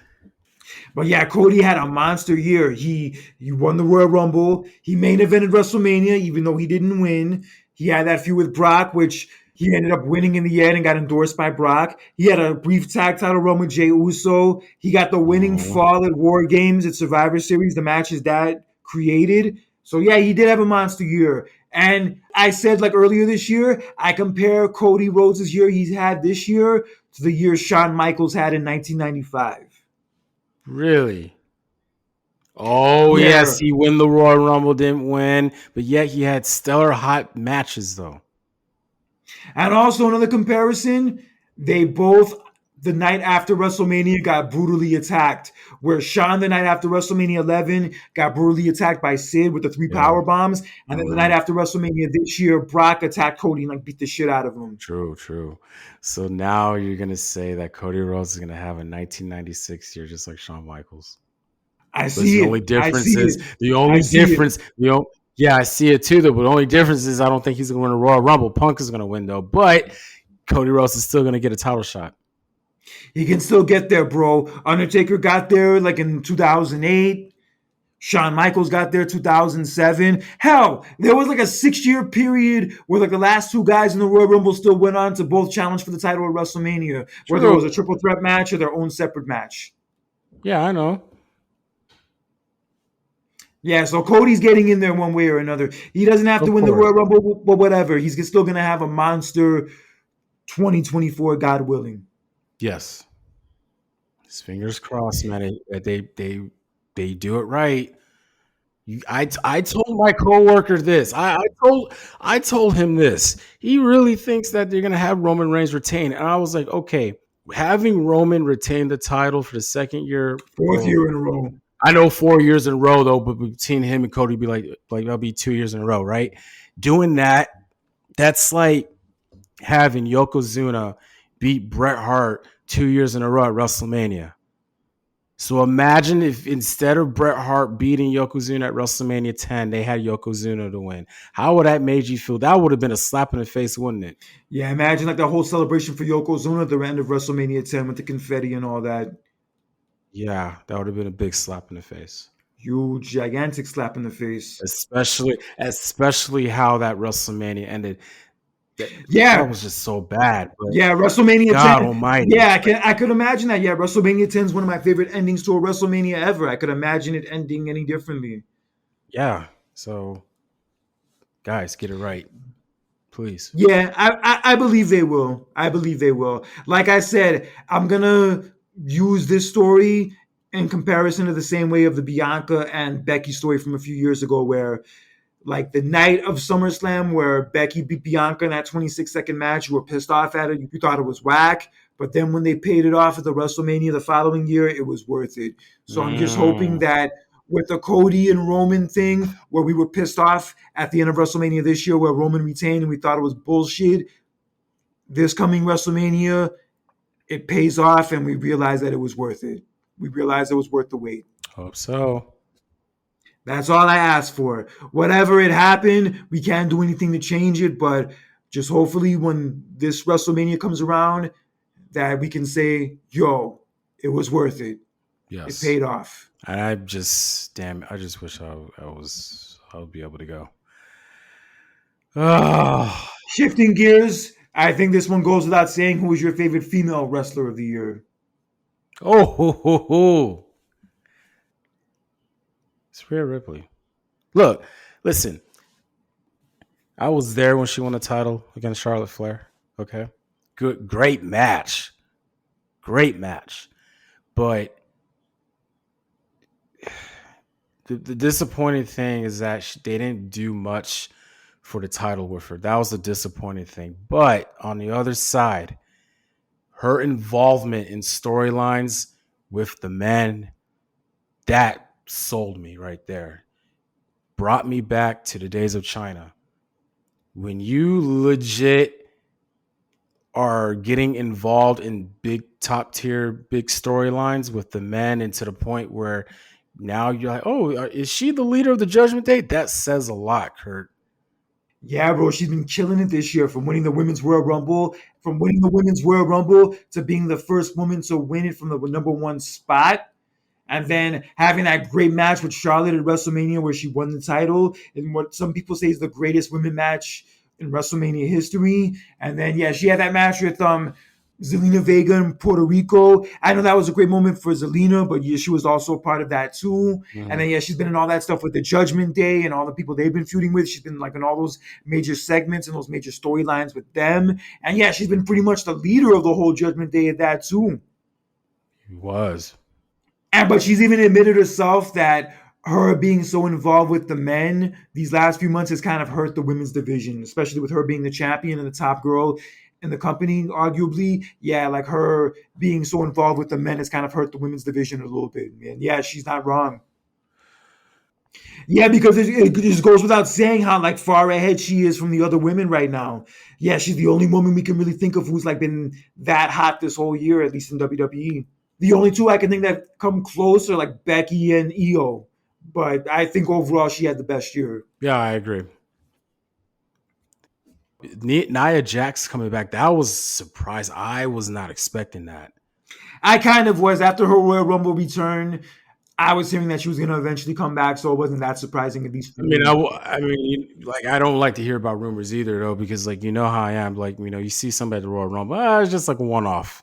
You know what I mean? But like when she came back, I was like, oh my gosh, she's back, which was great to see. And I was like, great. Now they could finally, play along and do a Rhea versus Nia Jax, which they have yet to do, and I don't think they are in the nearby future. Well, they're going to do Nia and Becky on Raw on day one. That's going to be interesting. They never did that match before. I mean that one. Okay, that one. Yes, I love that. Again, cold case. That's a cold case feud. Thank you. But I'm talking about at the time when Nia Jackson came back, I was like, oh my god, they could do Nia Jax versus Rhea Ripley because they could finally, for God's sakes, they could finally, put use to the title now because like Rhea Ripley wasn't really doing much with the title. Yeah, definitely. But Rhea just had such a monster year. I would say, yeah, her best match overall this whole year was the match with Charlotte. I can't think of anything that came close to that. But yeah, Oh my god, that match was good. That match was good. Good match. yeah, that was the. I would say, yeah, that was the best women's match this year. Oh, and the fact that I was there. Oh, The other good match from the women this year was also the Bianca and Io Sky match from Backlash. That was also a solid match. mm-hmm. Also, the women's War Games match at Survivor Series was fun too. Yeah.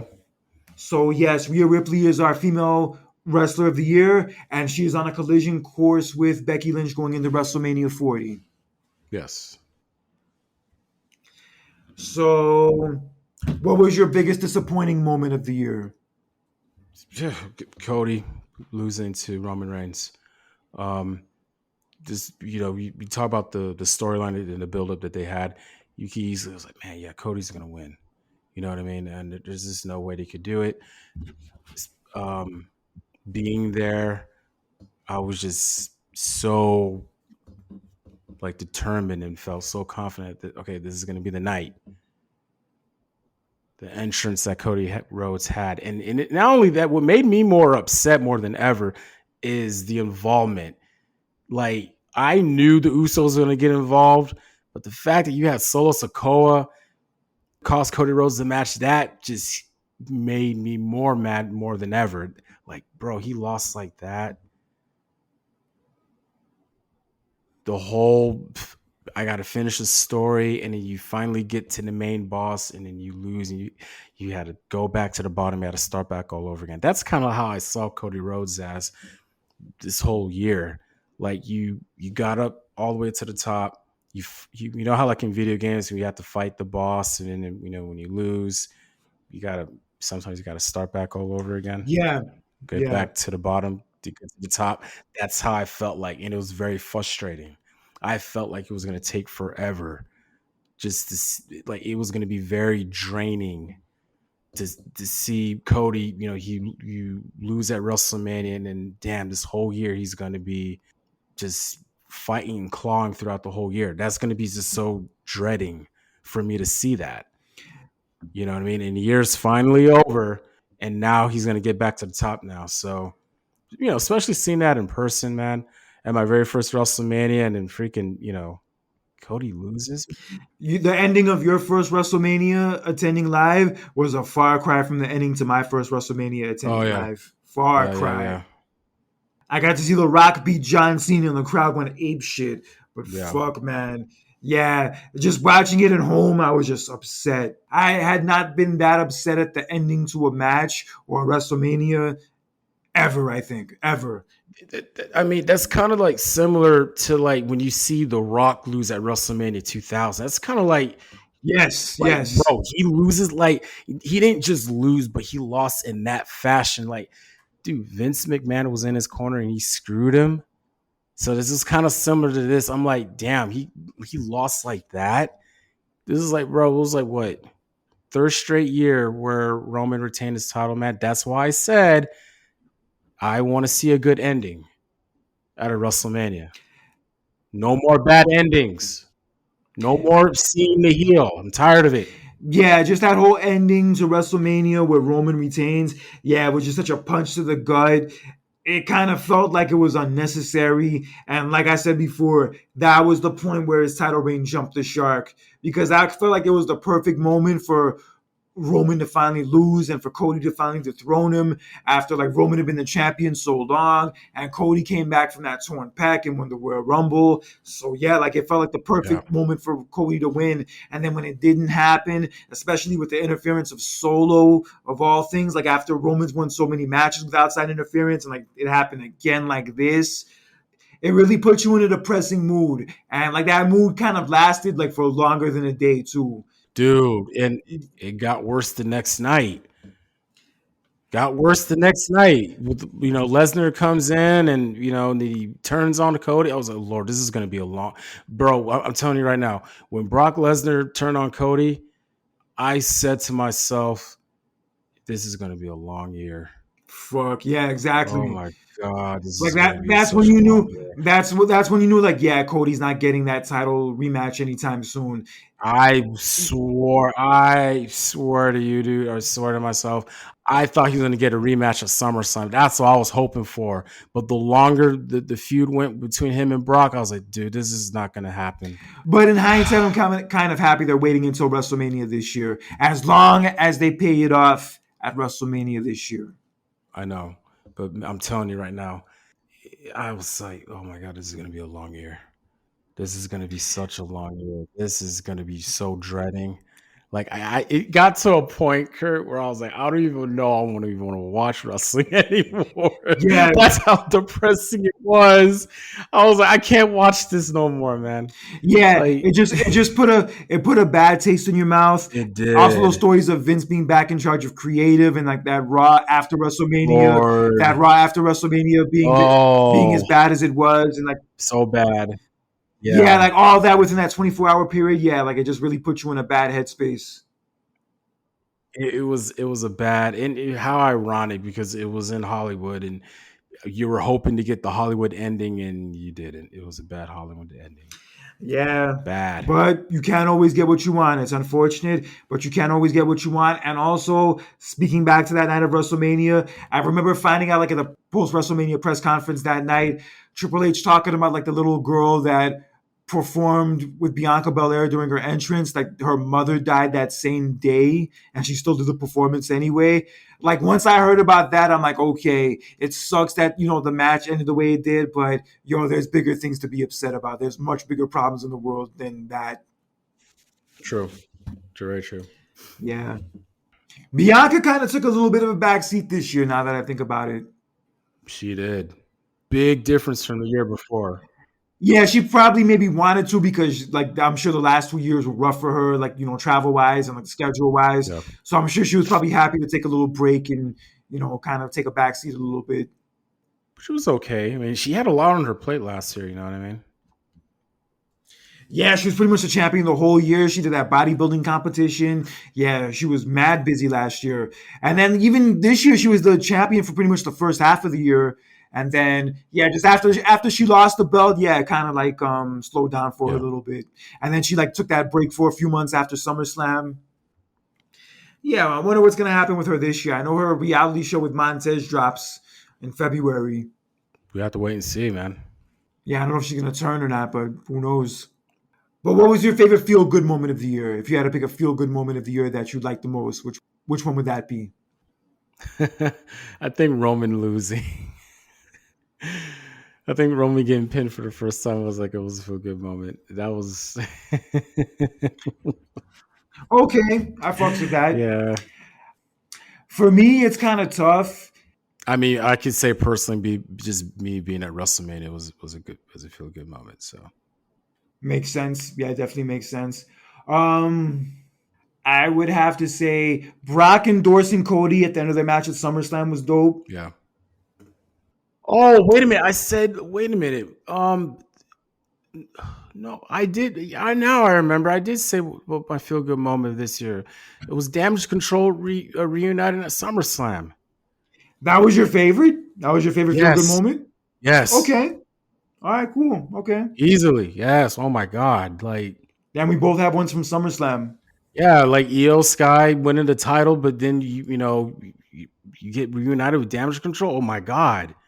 And the year before that, everybody shows up at SummerSlam the year before, and a year later, that was amazing. Yeah, it was. It was a nice moment. And also, Zelina Vega's match with Rhea Ripley in Puerto Rico at Backlash. Her I agree. entrance, the ovation she got, yeah, it was nice. It was. Also, Sami Zayn and Kevin Owens winning the tag titles at the end of WrestleMania. Oh yes, yes. Also, another one, another underrated moment, Edge's last match in WWE, the one against Sheamus. That match and then the celebration afterwards, yeah, that was also a nice moment too. How could we forget about that? Yeah, it kind of got forgotten by us because he's in AEW now. But Yeah, yeah, that was also a good moment. it was in his hometown. That's crazy. Hometown, Toronto boy, ride or die.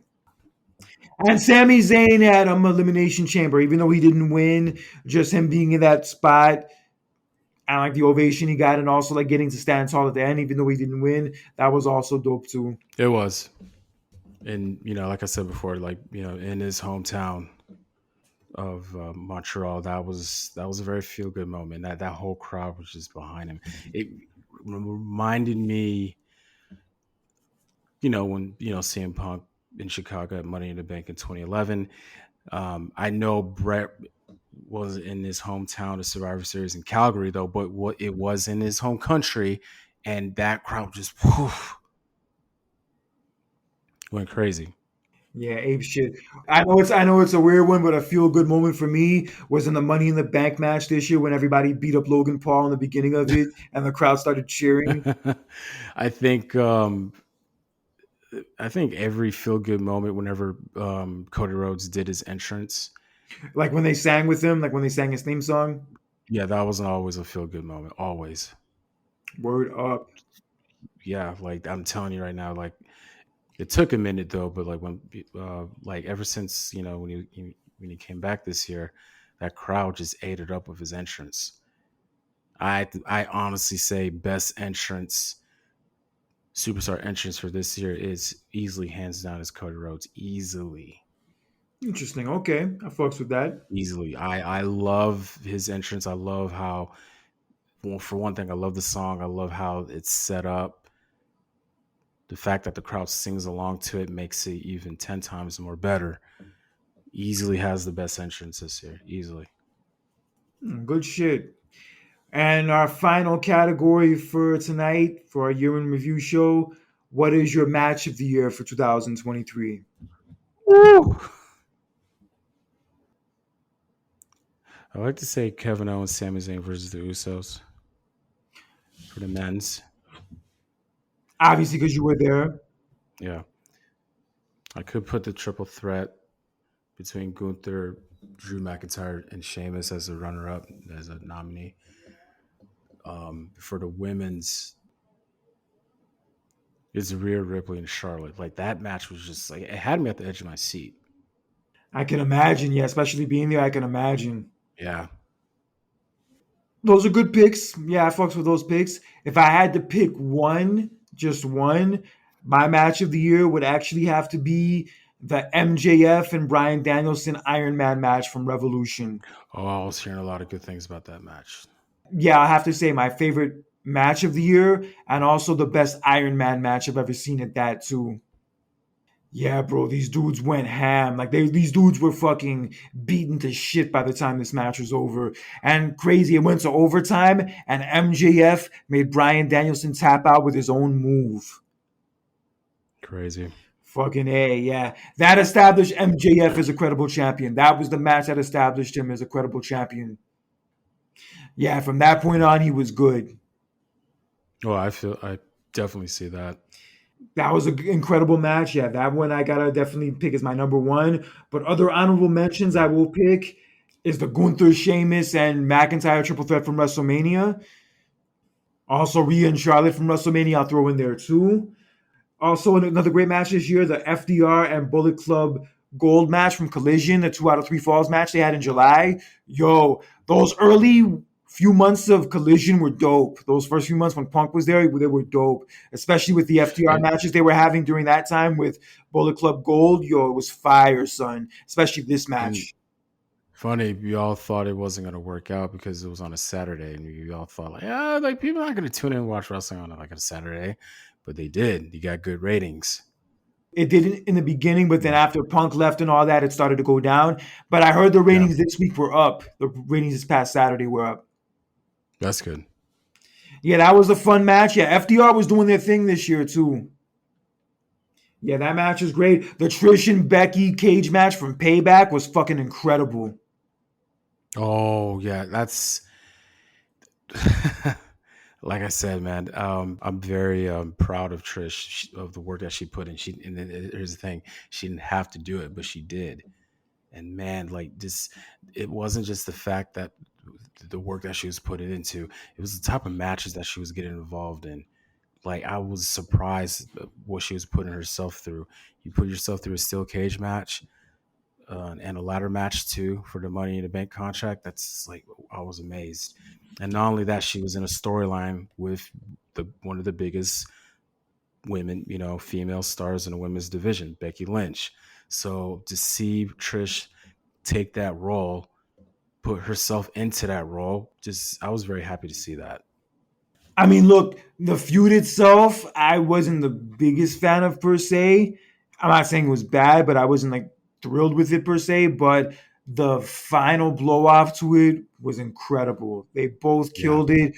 Arguably one of Becky's matches and also arguably one of Trish's best matches too. Oh, I think easily, I'm gonna go easily. back and watch that match again later. Yeah, it was mad Yeah. fun. Yeah, I remember really being happy with this match once it was over. Where I just said to myself like, "Yo, that's one of the best women's cage matches I've seen probably ever."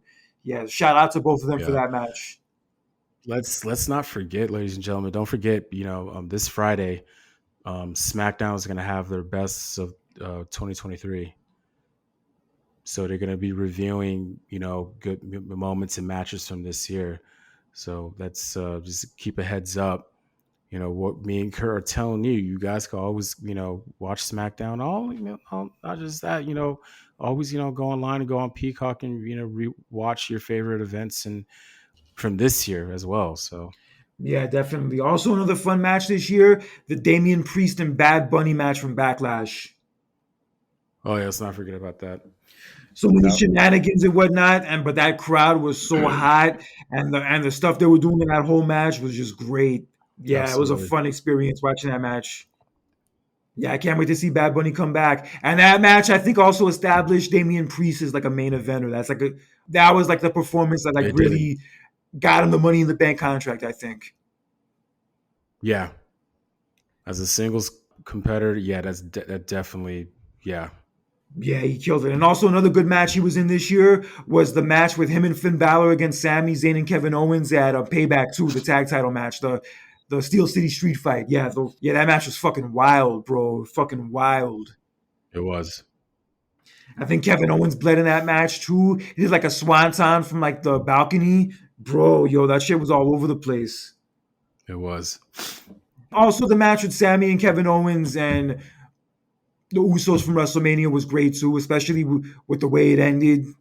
How the way that one ended, it was a great moment though. Yeah. Yeah, it was, and there was no way for that match to end other than Sami Zayn pinning Jey Uso, Hmm. and that's exactly how it went down. Yeah. Also, that Swerve, Strickland, and Hangman death match from Full Gear last month. Yo, these dudes fucking went to war. Went to war. And that match established Swerve Strickland as a main eventer. That match put him on the map too. Yeah, I know. Like I said before, that match, I alluded to this earlier. That match kind of like really, okay, we got to take him seriously now. So we're gonna see what's gonna happen between him and MJF. This is gonna be going into next year. So there's a lot of writing on the walls, going into next year for not just WWE but also AEW. And like I said, I'm excited for it. I can't wait. So. Neither can I. And also some other honorable mentions from this year. The Gunther and Chad Gable match from Raw in September, where Gunther officially broke Honky Tonk Man's record. That match was great too. Yeah, that was like another example of like one of those bangers that Gunther's been like pumping out this whole year. And like you thought Chad Gable might have been the guy to pull it off and beat him for the belt, but it was not to be. Also a cameo from Honky Tonk Man breaking the guitar over Gunther's head also was not to be, and Gunther broke the record. Right. And also in other AEW matches that were great this year, Kenny Omega and Will Ospreay from Forbidden Door. I didn't get to see this match personally, but everybody fucking raved about it. Fucking raved about it, man. It was some wild shit. I gotta check that one out too.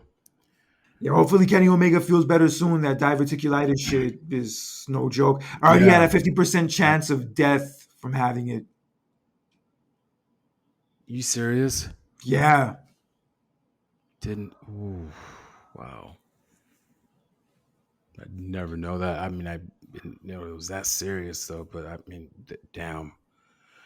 Yeah, I just hope he gets well soon. I hope he gets back on his feet. And one more final honorable mention for match of the year: the Bryan Danielson and Ricky Starks strap match from All Out in September. In some people's opinion, saying it was the best strap match ever, Mm, ever. Covers a lot of ground. it does. Some great, incredible matches this year, incredible moments this year. But unfortunately, we did have a lot of losses this year. And many of those losses we did suffer in the wrestling community did include Terry Funk, Jay Briscoe, actually, at the very start of the year, 1 month after him and his brother Mark Briscoe had one of the matches of the year with FDR, the dog collar match. Right. Fucking A, bro. Horrible. Car accident, out of nowhere. Yeah, terrible. But I really feel for Mark Briscoe. But despite what he's been going through from that loss, he's had a good year doing solo stuff, Hmm. doing his thing. Unfortunately, we lost, Jay Briscoe. We also lost the Iron Sheik. Oh yeah, I remember that one. We also lost superstar Billy Graham. Mm. And most notably of all, Bray Wyatt. Yeah, I think that one, every loss is gonna stun us though. But the Bray Wyatt thing was the most stunning. That was the most. It was very devastating. You leave behind your wife and your kids. Um, Crazy. He was supposed to be at WrestleMania. This year. You're hoping that he'll be more involved. I think they were trying to like bring him back for like a story though, but like it just didn't work out, man. And on just when you found out that he passed away, again, when we hear stuff like that, we don't believe it. But yeah, it happened, and again, we're praying that his wife, and his family will stay strong. Yeah, it was a horrible loss. Just out of nowhere, super young guy, 36 years old. He was like in storylines earlier this year, like just like in January and February, he was in storylines. He was at the Royal Rumble and he was going to be in a match with Bobby Lashley at WrestleMania. Then they got dropped. And like you were like wondering what was going on. You were like wondering what the problem was. And then you were thinking he was going to maybe come back and feud with Seth Rollins. And then all of a sudden, I go on my Instagram and find out that he died Yeah. and that he had COVID. He had complications from COVID. It gave him a bunch of heart problems. And fuck, man. Yeah, it's terrible. I really feel for JoJo. I feel for his kids, everybody that knew him personally. Even Seth Rollins did a tribute to him at the house show at Madison Square Garden last night for him. And also Brody Lee, whose 3-year anniversary of his death was also yesterday. Oh yeah. Yeah, crazy that neither one of them are no longer with us. Yeah, it's so surreal. To look back at those old Wyatt family segments and like the stuff they were doing together back like 10 years ago, and now like neither one of them are here anymore. Yeah, it's fucking crazy. Damn. But yes, rest in peace to all of them. Also, rest in peace to everybody else we lost this year, whether famous or not famous. And yes, you guys will not be forgotten. No, definitely not. We'll take you with us into 2024 and the years beyond that. All right, but John, it's been a pleasure doing this show with you throughout this whole year 2023. I look forward to seeing what we do in the next year and the years to come also. And it's been a great ride. Yes. It's been a great ride, especially with wrestling. And I have to be honest, 2023 is probably one of the best years of wrestling I experienced since I started watching again in 2012, and maybe arguably the best year since 2005. I agree, man. And a lot of consistency with their premium live events. I hope that continues going into the next year. And like I said, man, with everything that's been going on the past couple of months, next year is going to be something wild. And I just hope they stay consistent. And I hope it's going to be a good, memorable year, just like this year, man. So you want to continue to wish you guys happy holidays and a happy new year. You guys stay safe. Spend your time with your family and your loved ones, man. Don't take it for granted. And happy new year. Happy New Year. Don't be an asshole. Do right by people. And just enjoy wrestling and have fun with it. Don't take it too seriously. Don't let it stress you out too much. Just enjoy it. I know there's parts of it that upset us sometimes. I know there's parts of it that we'd like to see be better, but overall, just have fun with it. Because that's the main reason why a lot of us got into wrestling to begin with, is because it is fun. And it should always stay fun. Don't ever forget that. Absolutely. Definitely a standout year 2023 for professional wrestling, one of the best I've experienced in years. WWE's been on a hot streak in a way they haven't been in a long time with their attendance and the sellouts they've been doing, even with the show at Madison Square Garden last night. And just as a longtime WWE fan, I'm happy to see it. Triple H has done wonders for their creative process ever since he took over. And also, one other great thing that happened this year was, even with the TKO merger and all that, they put Triple H in charge of creative. They kept him in charge of it, which is a great, great move. Very great move. So, like I said, we're gonna see if this is really gonna pay off going to next year, man. With everything they've been doing so far, like I said, stay consistent. Yeah, stay consistent. Looking forward to seeing what they have coming up for us in 2024. It's going to be WrestleMania season very soon, and I cannot fucking wait. So, with that being said, for John Randall, this is Kurt Cadet, aka Conscious Kurt, with our final edition of Clash of Champions for the year 2023.